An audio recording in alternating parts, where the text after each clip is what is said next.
What's good, everyone? This is Dr. Nee Darko.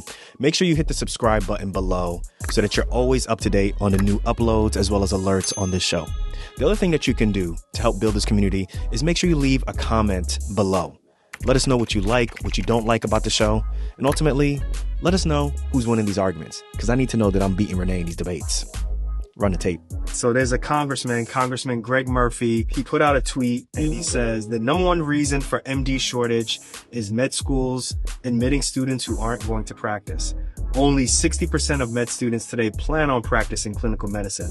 Med schools need to focus on admitting students who want to take care of patients, not just get their MD. It should be mandated that unless disabled, each medical school graduate should have to practice medicine full time for 15 years minimum to refund the federal government for the cost of tuition. Yeah, but Dr. Cooper, you've been practicing now? She's been practicing the same amount of years as me, and you and stuff. So about the same. Have you ever thought about like when you started residency or when you finished residency, did you ever think about having an expiration date, like maybe like 15 years, 20 years, or, retiring at, in your 50s or something like that? I'm very interested because I just think that more and more people are thinking about that, but I don't know if that's majority, like 40% saying like, yo, because that's crazy then, right? That's like going to like buying something off of Amazon and it's saying, yo, this is returned a lot, right? Right.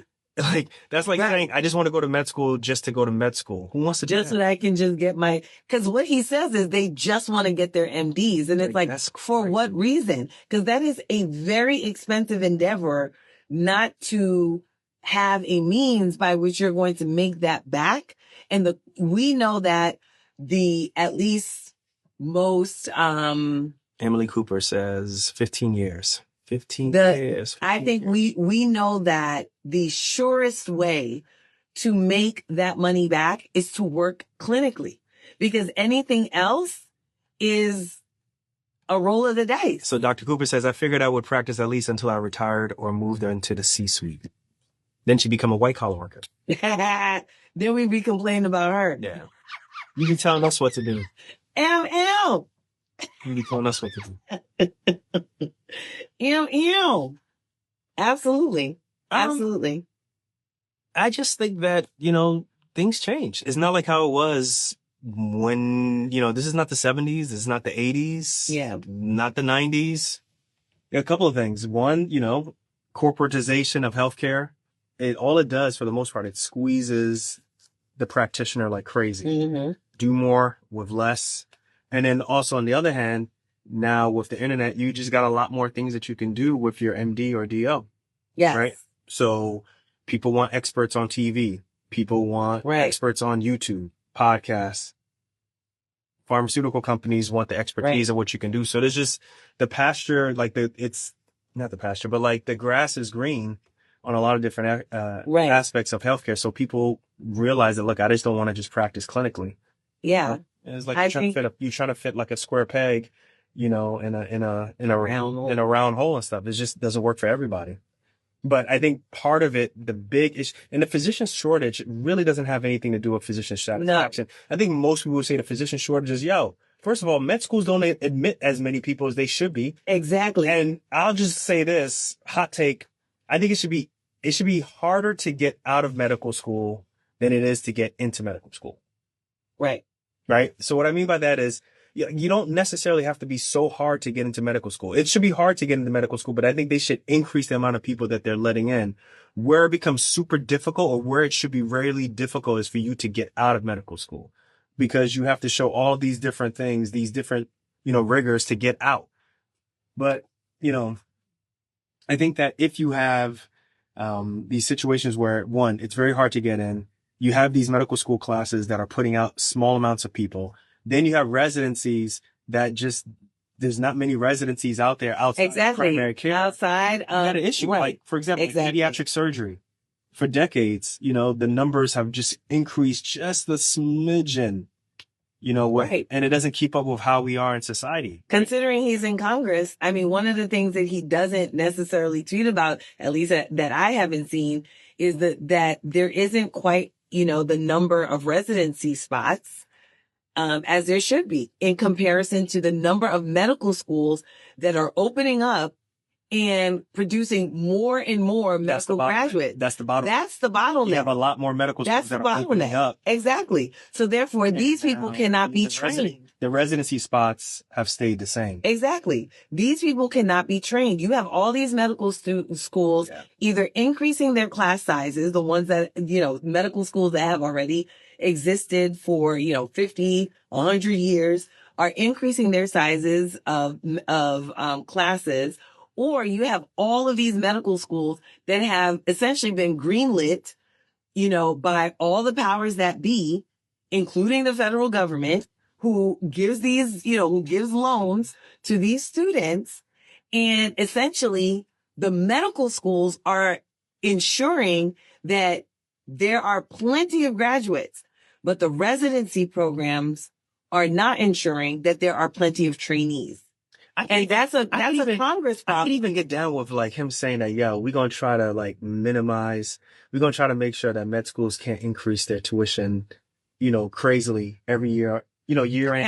If he said something like that, I'd be like, all right, but that makes no sense to me. Anyway. Good luck with that because we should wrap this up though. We need to wrap this up, yo. Guys, we're going to be talking about this on the episode of Docs Outside the Box.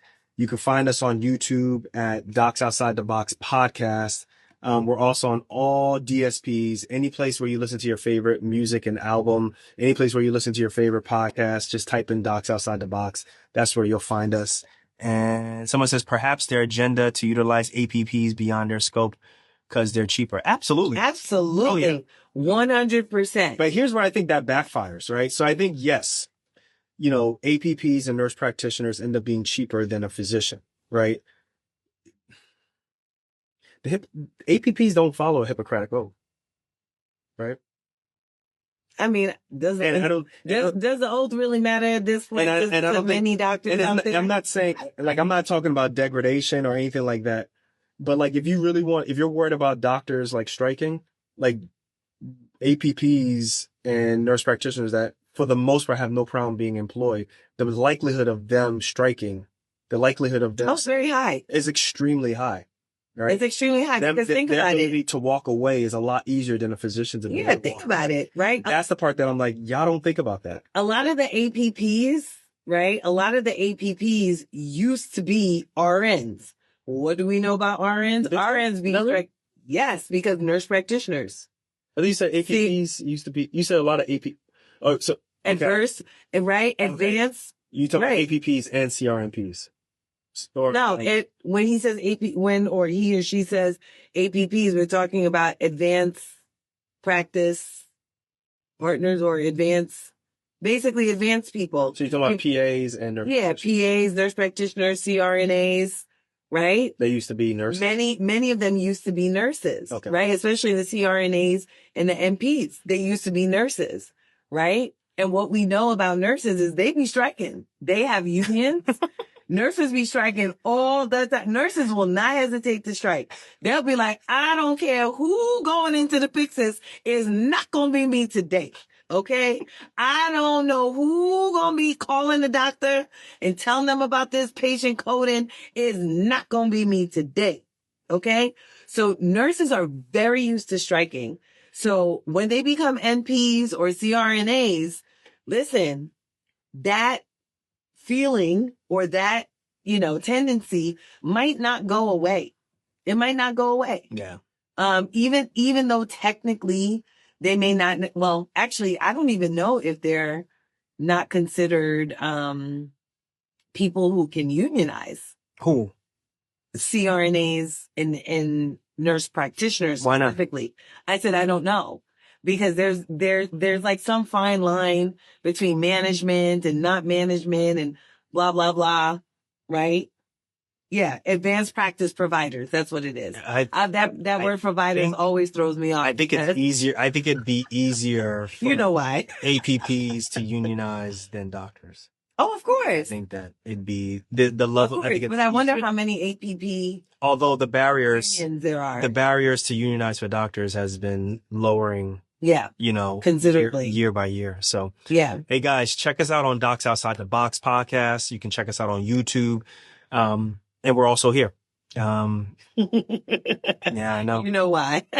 Yeah. I don't really be using that word providers like that. So.